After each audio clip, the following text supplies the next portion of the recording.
നമ്മുടെ വീട്ടിലെ തൊടിയിൽ തന്നെ ഉണ്ടായ പഴുത്ത മാങ്ങയാണ്. അപ്പോൾ പഴുത്ത മാങ്ങ കാലത്ത് കുറച്ച് വീണപ്പോൾ കിട്ടിയതാണ്. അതെല്ലാം പറക്കി കൊണ്ട് വെച്ചിരിക്കുകയാണ്. ഇതിനെ നമ്മൾ ചെത്തി പൊളി ജ്യൂസ് അടിക്കാൻ വേണ്ടിയിട്ട്, ഫ്രഷ് ജ്യൂസായിട്ട് നമ്മൾ കുറച്ച് ഫ്രിഡ്ജിൽ വെച്ചാൽ മതിയല്ലോ. ബാക്കി ജ്യൂസ് അടിച്ചിട്ട് കാണിച്ചു.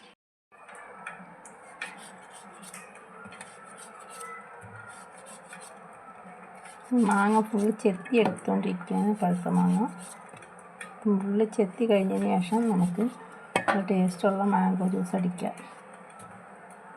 കഴുകി വൃത്തിയാക്കി വെച്ച പഴുത്ത മാങ്ങ മുഴുവൻ തൊലി കളഞ്ഞ് അരിഞ്ഞ് വൃത്തിയാക്കി ജ്യൂസ് അടിക്കാൻ പരുവത്തിലാക്കിയതാ വെച്ചിട്ടുണ്ട്. ഇനി നമുക്ക് ജ്യൂസിൻ്റെ പരിപാടിയിലോട്ട് നടക്കാം.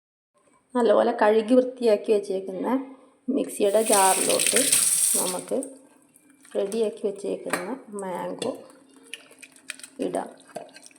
എന്നിട്ട് അതിനകത്തോട്ട് ആവശ്യത്തിന് തിളപ്പിച്ചാറിയ വെള്ളമാണ് ഞാൻ ജ്യൂസ് അടിക്കാൻ എടുക്കാറ്. തിളപ്പിച്ചാറിയ വെള്ളം ഒഴിച്ച്,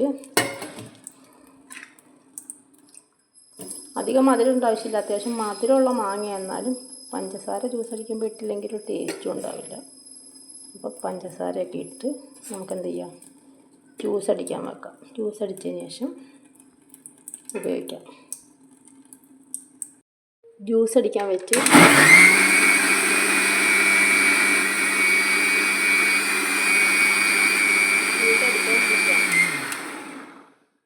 ജ്യൂസ് അടിക്കൽ കഴിഞ്ഞിട്ടുണ്ട്. എന്നിട്ട് നമുക്കതിനെടുത്ത്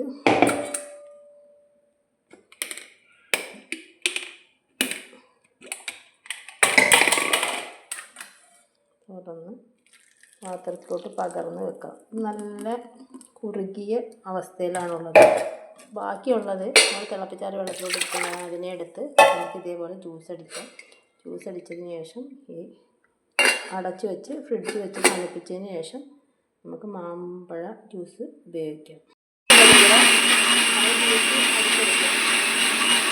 അതടിച്ച ജ്യൂസും കൂടെ അതിനകത്തോട്ട് ഒഴിച്ച് വെച്ച് തണുപ്പിച്ചതിന് ശേഷം കുറച്ച് കഴിഞ്ഞ് നമുക്കത് കൊടുത്തൊഴിച്ച് കഴിക്കാം. നമ്മൾ അടിച്ചു വെച്ചേക്കുന്ന മാംഗോ ജ്യൂസിന് നമുക്ക് ഒരു ഗ്ലാസ്സിലോട്ട് പകർന്നെടുക്കാം. തണുപ്പിച്ച് ഫ്രിഡ്ജിൽ നിന്നെടുത്ത നമ്മുടെ മാംഗോ ജ്യൂസ് നമുക്ക് പകർന്ന് കുടിക്കാം.